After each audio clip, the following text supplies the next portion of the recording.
Coming up on Vermont This Week, outrage after a Vermont resident arrested by ICE agents. You can tell from my voice, I'm very angry.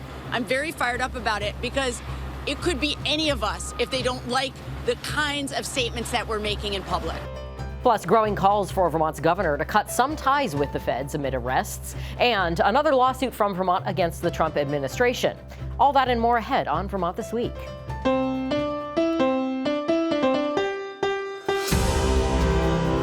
From the Vermont Public Studio in Winooski, this is Vermont This Week. Made possible in part by the Lintelak Foundation and Milne Travel.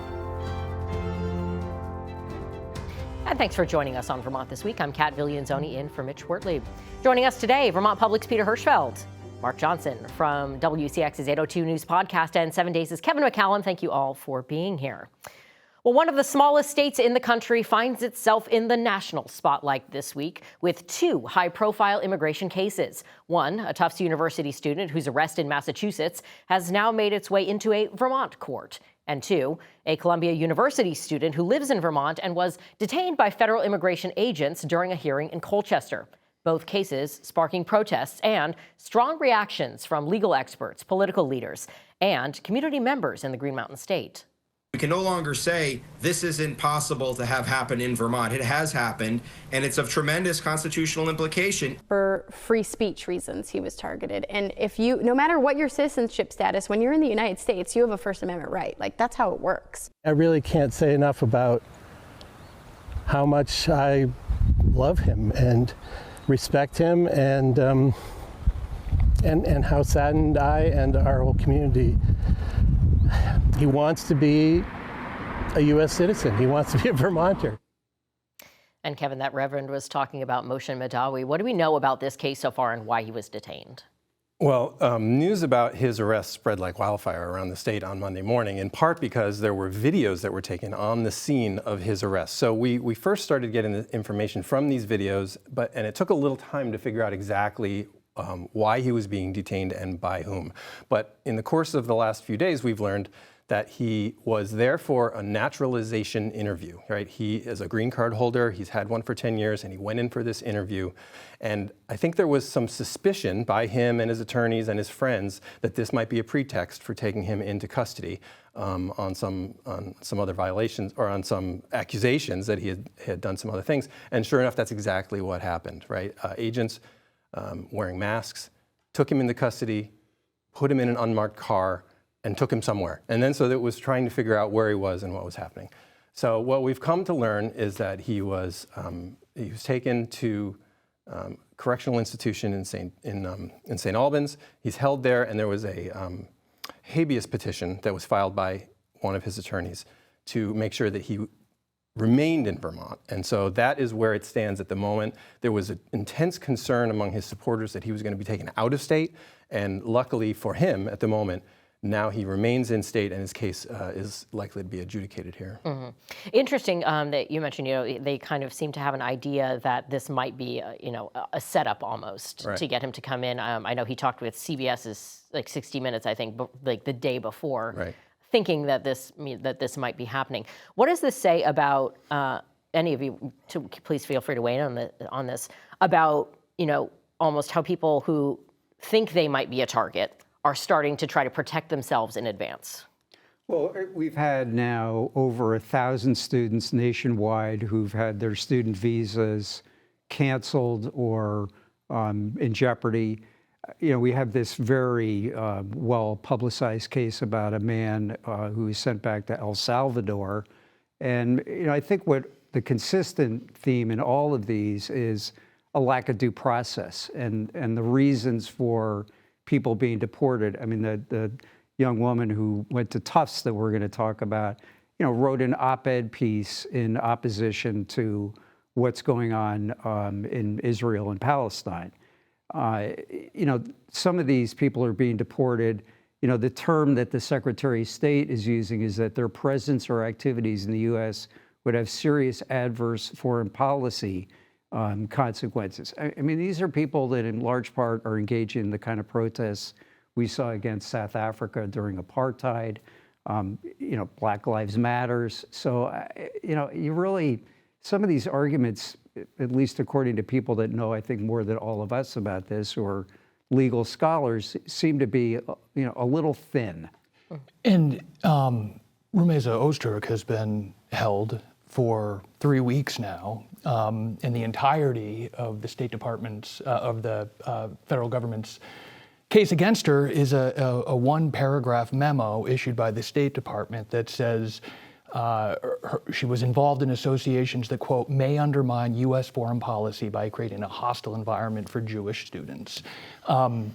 That's the evidence that we've seen against Rumeza Ozturk, and I think that's the argument that people like Representative Becca Ballen are making, is that is so thin and so unsubstantiated as to allow the government to use the same rationale to detain anybody who they want to. And I think the element of Mohsen Madawi's arrest that people found so unnerving was that this is a permanent legal resident of the United States, right? And so there was this sense that, okay, there is this incremental movement going closer and closer to a place, Becca Ballen would argue, where maybe when Mark Johnson said something that the Trump administration doesn't care for, you could become a target of interest. Well, the Trump administration is going after CBS for things that are being said on 60 Minutes about the Ukraine war and with Russia, and also the annexation of Greenland. I mean, what I found really chilling was this comment that some of these people are being deported because of past, current, or expected belief statements or associations.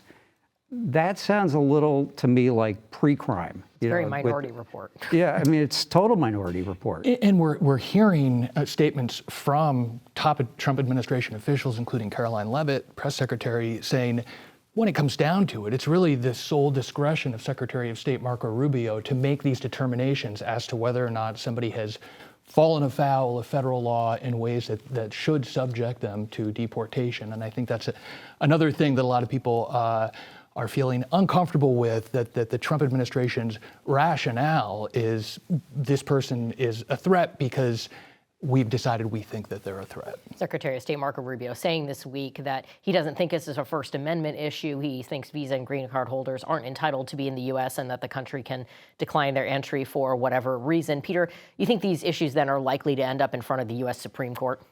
Undoubtedly. It won't be the first time that the nation's highest court has had to weigh in on actions and activities undertaken by the Trump administration thus far. That 9-0 ruling related to the deportation of Kilmar Abrego has raised some questions as to whether or not the Trump administration will follow whatever rulings the Supreme Court issues. Well, there was a Reagan-appointed judge this week that talked about the thumbing of the nose at the ruling in that case, and these are people that have been on the bench for a long time who are seeing this. I talked to Garrett Graff, who's a historian. He talked about this, how things are out of balance between the executive, congressional, and judicial branch. And that's, the tension that we've had now for hundreds of years in this country. And it seems to be much more skewed toward the executive branch at this point. I did want to briefly mention, because, Mark, you had brought up student visas being revoked. We just learned today that Middlebury had 4 student visas revoked there, 1 international student and 3 alumni of their Middlebury Institute. And I think, I'm going to throw this question to you, Kevin, does this make this kind of very much a local issue instead of a national? I think many people think, okay, well, there's things that the Trump administration are doing, that's a national issue. Is this now really becoming a local issue, though? Sure. I think part of the outrage that people are feeling was that on Monday, these two things were happening at the exact same time. There were protests outside a courthouse in Burlington over the Tufts student and her case and where that was going to be adjudicated. And at the very same time those protests are happening, there's this news leaking out that there's a local person, a White River Junction resident, green card holder who's been here for a decade, who has just been arrested in this manner. So I think it really did bring home what has been percolating for a while as a national story, and brought it home for Vermonters in a way that was really potent. And I think that also forced lawmakers to recognize that they needed to take action. They needed to start having conversations about how they can prevent things like this from occurring in the state. Obviously, they have very few levers that they can pull to stop the federal government and immigration officials from operating in the state of Vermont, but they do have a few, and those became the source of intense conversations in the State House this week. And I know Pete has a good deal of information about one of the ways that they are talking about doing that. Yeah, so Pete, go ahead on that one. Well, Senate President Pro Tem Phil Baruth, Senate Majority Leader Keisha Hinsdale, and Windsor Senator Becca White held an impromptu press conference calling on the Scott administration to terminate immediately the state's contract with Customs and Border Protection, which allows federal immigration authorities to house detainees in state prisons. Phil Scott has pushed back on that idea. He says, first of all, there's some logistical issues. We have to give the feds 120 days notice before we terminate that. Secondly, though, he says, there's probably value in a detainee being held in a state-owned prison in Vermont, both in terms of the quality of the treatment that they're going to get and the jurisdiction in which their case is going to be heard. And in fact, there are some prominent immigration attorneys who said, yeah, the governor's absolutely right about that. If I have a client, I'd much rather have them in Northwest State Correctional Facility, where Mosen Madawi is right now, than in a Louisiana jail where Rumeza Ozturk is. But I think it also more broadly sort of delineated the difference between lawmakers' approach to this and the governor's. And lawmakers say, you know, sure, it's limited what we can do, but we got to do something. We got to show people we're on this. We got to show people we care. We got to make a statement of protest to the Trump administration. And Phil Scott is saying, look, you're kidding yourself if you think there's anything meaningful that we can do here. And he held a press conference on Wednesday that he wanted to dedicate entirely to the issues of housing, education reform, and public safety. Kevin was there. I don't think a single reporter asked a question about the things that Phil Scott wanted to talk about. He is concerned that we've taken our eye off the ball of the things that Vermont can handle, and I think he has some real concerns about the extent to which lawmakers and the media are shifting their focus almost entirely to the federal picture. Well, you know, he might have a good point when it comes to not shutting down the prison connection that's here, because one of the strategies that legal experts talk about that the administration is doing is that you separate people that you detain from their lawyer, their family, and you send them off somewhere else. But where I think people are having some questions is whether or not, you know, Phil Scott, for example, one of you had to ask him about this case before he said anything. And I think what might reassure some people is if he were to come out at a press conference like that and to at least acknowledge this case before he's being asked about it. Yeah, he tends to go and say something that concerns him about the way in which the activity was conducted. But in this case in particular, he has stood his ground essentially and said, no, I still think the underlying policy that we have here with the federal government, the relationship that we have here with the federal government is an important one and one that we probably ought to hold on to. Lawmakers are not done with this, though. Lawmakers are not accepting that explanation.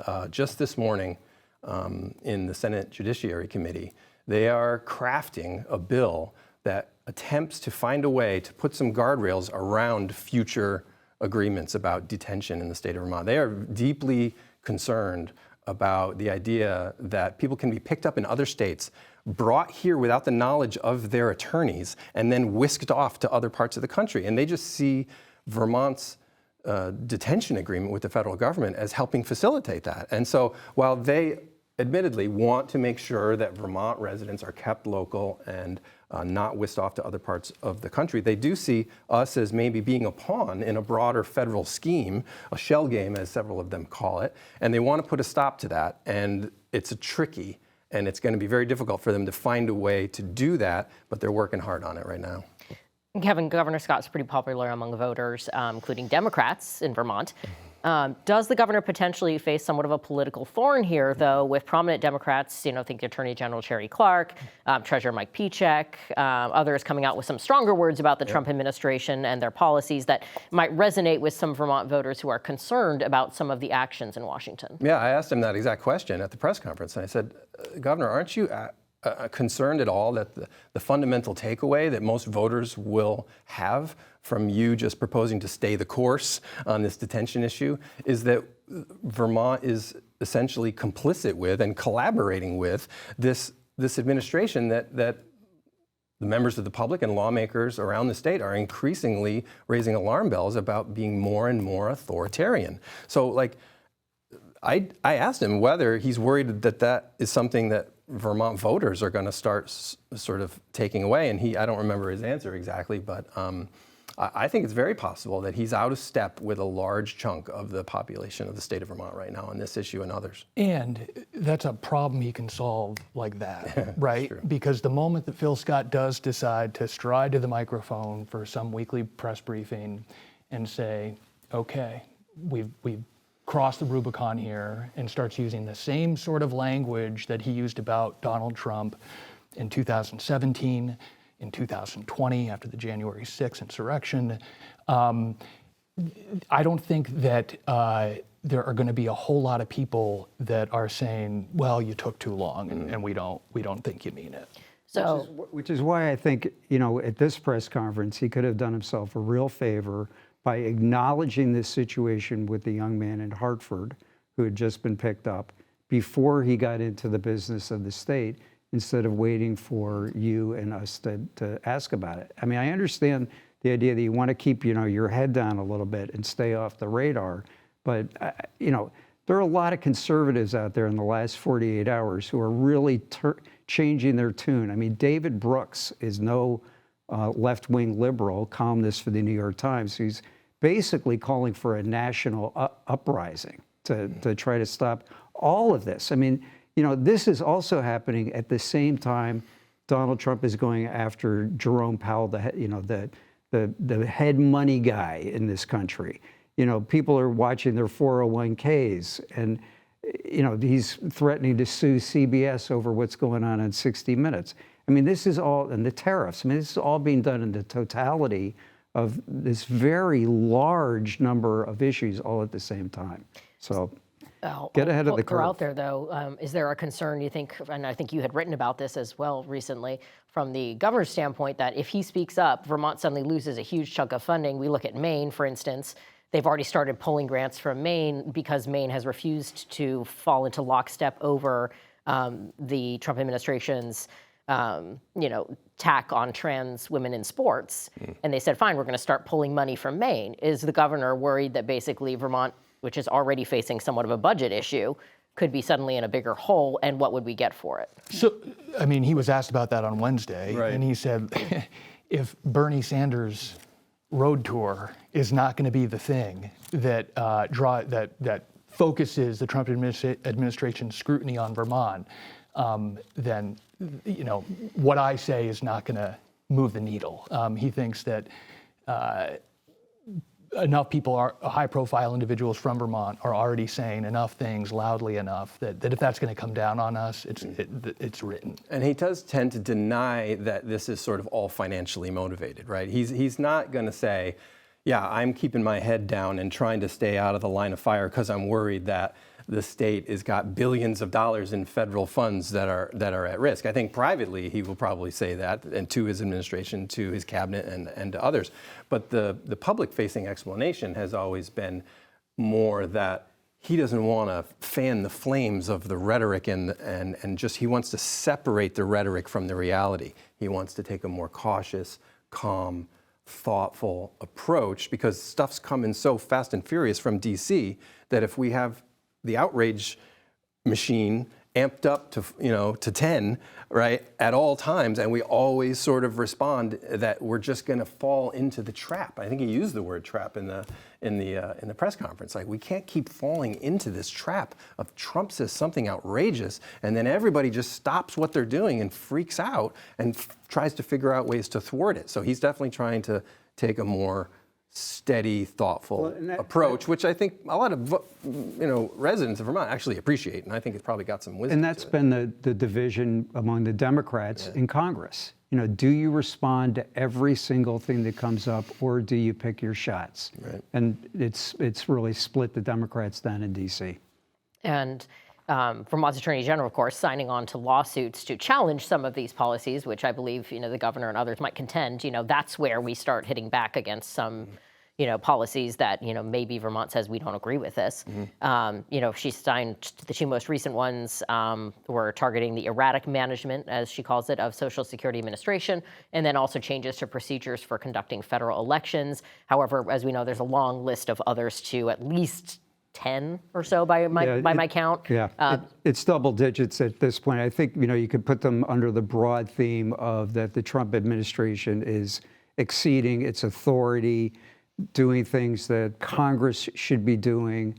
There's this proof of identity, of citizenship, if you want to vote, challenging the creation of the Elon Musk Doge budget cutting. So, there's a number of them. And again, I think it comes back to that same strategy. I mean, do you sign on to every one of these? And Charity Clark has been very clear that you don't let any hockey puck get past you in the net, that you fight everything. But is there any, I know you talked with her recently, is there any concern from her office that they're starting to stretch thin? Well, she told me that they actually only have 2 full-time people working on this, which sounded incredible to me. They were going to seek money from the legislature to get a 3rd person working on it. But she argued that they were able to handle all the other cases that they need to handle and do this all at the same time, too. And these are multi-state lawsuits, to be clear, Correct. right? I think at least 19 other states have joined all these lawsuits. Yeah. So it's not Vermont going it alone on this. Yeah, I mean, a number of them, basically Vermont's just signing on to them. What's, I think, disappointing to Charity Clark is that the other 19 are all Democratic attorneys general. And, she's hoping that broadens out and you get a few Republicans, the same way that Republicans in the national scene, I mean, Senator Lisa Murkowski of Alaska is on the front page of the New York Times today saying, we're afraid. I mean, it was frankly an incredible statement that a United States senator who's a Republican said that she's afraid about what the Trump administration is doing on all of those issues that, from tariffs to everything else. And is afraid to say anything bad about it, lest the retaliation. You stick your head out of the hole. Yeah. Right, exactly. We also wanted to talk briefly because the new numbers came out this week about the impact of the trade war and its effect on tourism in Vermont. New numbers show that for New Hampshire, Vermont, and New York, so kind of our broad region here, 603,000 cars crossed through last March 2024. Well, this March, that number dropped down to 472,000. Peter, what are state tourism officials doing to try to court those Canadian visitors back here? They're telling our neighbors in Quebec how much we love them, how much we cherish them. Please know that we always want to have you here. But it's often falling on deaf ears. The president of JPEAC testified to lawmakers last week that among Canadian residents who purchased season's passes last year, and early sales for next winter's passes are off by 80% right now. And he said, I called up the households who are not repurchasing and I asked them why. And he said, to a person, they said, it's not the bad dollar, it's not border crossing issues, it's the 51st state rhetoric, and they just don't feel like they can in good conscience support this country economically with their tourism dollars. Mm-hmm. And it's not with a big summer season coming. Yeah. And it's not just tourism businesses that are freaking out about this. I mean, there was a big hearing. I think the day before the hearing about tourism, there was a hearing where all these business owners and CEOs went and spoke to lawmakers and told horror stories about how the tariffs were going to impact their businesses. And this was just hours before Trump actually paused the tariffs. So people were sort of still, there's such a chaotic environment. But there was a CEO of a ski company that makes skis that was estimating he was going to have to add $250 to the price of skis because the raw materials for the skis is made in the United States, and then it's shipped to Canada, and then the skis are made, and the skis are brought back to the United States, and then sometimes they're resold to Canadians. And so they were just having this compounding effect. And there was another owner of a company in Richmond that makes water bottles, steel water bottles for bikers. They're made in China. What have we got, 125% tariffs on China? Snowboards, too. Snowboards. So like, once you start going down the list of the impacts on the state's economy, whether tourism or businesses, it's just jaw-dropping. And I think there's real fear throughout the economy. And we will, of course, have to see how that plays out as we hit closer to that 90-day mark for all the European tariffs, which comes up in this summer. Right. I do want to end with something a little more lighthearted than all of the kind of heavy political discussion we've had here. This one was an interesting one in the State House this week. Lawmakers talking about whether catamounts could make a comeback here in Vermont. They've not been here for quite a while. The last one was shot here in the late 1800s. But this week in Montpelier, lawmakers considered a bill that would study reintroducing those big cats to Vermont. Now, there are obviously a lot of questions. How would that happen? What impact would it have on our neighboring states? You can't tell the big cats to just stay in Vermont, right? And also what it would mean to have an apex predator here again. Catamounts, of course, known as mountain lions, cougars, pumas in other parts of the country where they're still established. And it is unclear how far that bill will get this year. But it was one that caught our eye because, of course, catamounts have kind of a lasting legacy in Vermont. And we'll be curious to see how that plays out. Hide your house cats. Hide your house cats. And that's it for us on Vermont this week. Thanks so much to our panel. We have Mark Johnson from WCAX's 802 News podcast, Vermont Public's Peter Hirschfeld, and 7 Days' Kevin McCallum. And of course, thank you all for watching from home. Take care, everyone.